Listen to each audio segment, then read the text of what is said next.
local, connected. From Hilo, this is Hawaii News Now Sunrise. On the road, Merry Monarch Week. Welcome back to the Naniloa Volcanoes Resort here in beautiful Hilo. There's so much more coming up in Sunrise, so you shouldn't miss a second of it. But, you know, coming up, we're talking about the Ho'ike, which we went to last night, of course, kind of starting out the whole Merry Monarch Festival with the competition starting tonight at 6. Now, it was truly amazing just to see this live in person.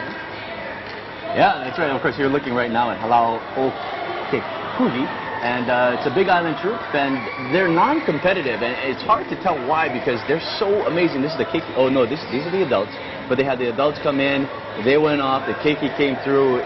They were great. Yeah. The kids, I couldn't believe just how good they were and how focused they were for such a long performance. And right in the front row, Kamaka Eva, who was dancing with his brothers to the right, his cousin to the left, and much more of his family behind him. He's going to be performing here in a little while in the 7 o'clock hour. Yeah, I walked downstairs. I was like, aren't you tired? He's like, oh, skosh. After performing for an hour, skosh, I can see you being a little bit tired. Well, we've been very busy after the show, and we've been touring places like Big Island Candies. Yeah, that was amazing. We even got to go behind the scenes, got to dip some chocolate. You got to see Dan's form because he's pretty amazing. I worked on it. What was the problem again, Dan? Initially, I was shaking the shortbread cookie too hard, and I was shaking off too much chocolate, so I got scoldings. And yeah, we'll try to find out later which lot's being recalled. Yeah, Here we go. See anything that says Steve Special on it, you should throw it away. Yeah, absolutely. What an experience that was. You don't get behind the glass very often over there. Yeah. Not at all. Yeah. Also, Malika's headed over to Volcanoes National Park, and she's talking about the bog problem over here on the Big Island. And later in this hour, the second report from the Subaru Observatory on the top of Mauna Kea.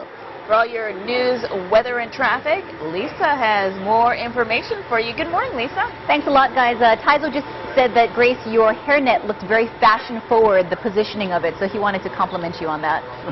Thanks. I worked very hard on that hairnet.